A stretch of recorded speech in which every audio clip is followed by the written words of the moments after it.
Oh, hey. Is Anna here today? She can make it, but she sends her best to you. Thank you for letting me in. Yeah. Hi. It's good to see you again. Very good.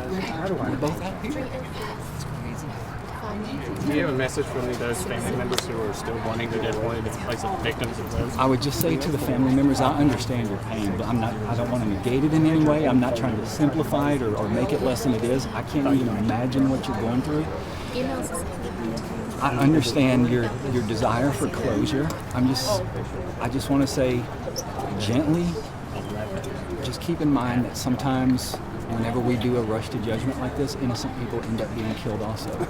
And that won't help anyone. Innocent people being put to death by the state will not help anyone achieve a sense of closure. And that's all I would say. Just my heart is with you. I understand what you're going through. But I hope that you can maybe reach within yourselves and find the strength to let logic and reason prevail over that need for vengeance. So. Do you believe the people that the 8 death row inmates are innocent? Not all of them, no. Some of them are extremely mentally ill. There's 2 of them. For example, Bruce Ward, who's one of the first ones to be executed. He used to watch the news for hours a day. But he wasn't watching the news. He was watching the little time and temperature read out in the corner of the screen because he was convinced that the media was sending him secret messages through the time and temperature. You have one of the guys named Nooner who is also going to be executed. He, at one point, filed paperwork on me in the prison. He said that my mother was coming into the prison and raping him in an attempt to get him pregnant. And he believed it with his whole heart.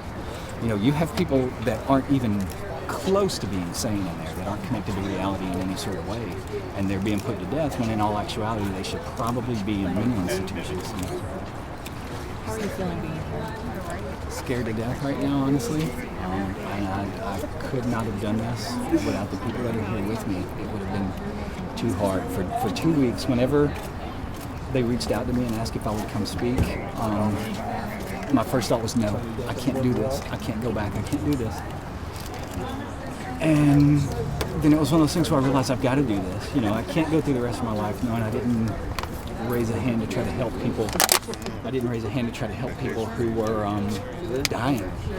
But even then I would go back and forth. I would say, okay, we're going to do this. But then I would wake up in the night having another panic attack.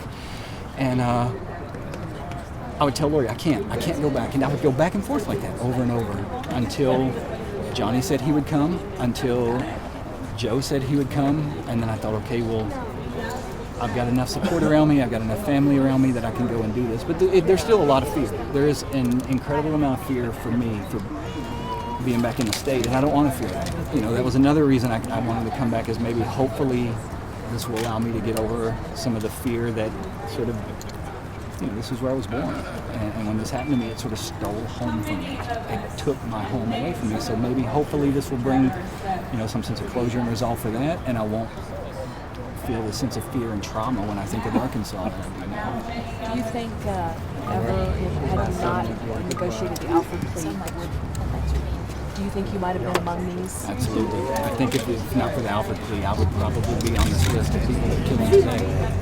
To this day, there has never, no death row inmate in Arkansas has ever been exonerated. They're still maintaining that they've never made a mistake. They're infallible. And we know that's not true. When you've killed as many people as the state has put to death, you've caught innocent people in that net. Innocent people have died before. And no one's ever been held accountable for it. No one has had to take responsibility for it in any way. And it's continuing. I'm pretty sure Jason McGee, he got to stay now. He's not going to be executed. I'm pretty sure he's innocent. And he's been sitting on death row for a long time. Did you ever think at any point you'd be in front of the state capitol in Arkansas? No, you were supposed to? I haven't seen the state capitol since I was in 5th grade, and we came on an elementary school field trip to meet Bill Clinton when he was the governor. That's the last time I've been here. So, I can barely remember even what it's like in this part of the state. Mr. Echols, I'm with Fox 13 out of Memphis, and we cover the West Memphis area. Have you been back to your hometown? I haven't been back to West Memphis at all, period. And I can't really see any reason why I would. Memphis I've been back to once. I came back to Conway here in Arkansas once and I did a class at a school there. But no, I haven't been back to West Memphis. Will you talk to us about who you brought along today for support? With me today is my wife, Lori Davis, Johnny Depp, who everybody knows who is. This is my friend Dave Stupakis. He's an artist that I do a lot of collaboration pieces with. We do a lot of shows together in New York. These are just the people in my daily life that support me, that are around me, with me. Right behind you, you have Joe, who is the director of the Paradise Lost documentaries. He's back again with the entire film crew, shooting this whole thing. We're not exactly sure what we'll do with it yet, but you know, it's kind of like this is full circle for me, coming back here like this, and we just wanted to catch that on film and have it for something in the future. You've said Arkansas seems to be afraid to admit when they make mistakes. I mean, just the fact that in the entire history of the state, no one on death row has ever been exonerated in the state of Arkansas. So they're saying they have never put an innocent person to death. And it's just not even accurate. People who work within the field now estimate that maybe as many as 1 out of every 10 people that are executed are innocent. So that's 10 out of 100 people. Every 100 people they execute, 10 of them are innocent. I'm okay. Okay. And surely some of those are in Arkansas. Arkansas is not the anomaly. Arkansas is not the exception to that rule. Everywhere you have the death penalty, everywhere that you are putting people to death, sooner or later, someone's going to make a mistake. We're human beings. You know, human beings are fallible. Human beings mess up. Even the most, the best, the ones that have the best intentions, the best meaning, the ones that are wanting to do the right thing. Not even corruption. I mean, you take even corruption out of it. Sooner or later, someone's going to make a mistake. And in this case, it was almost me.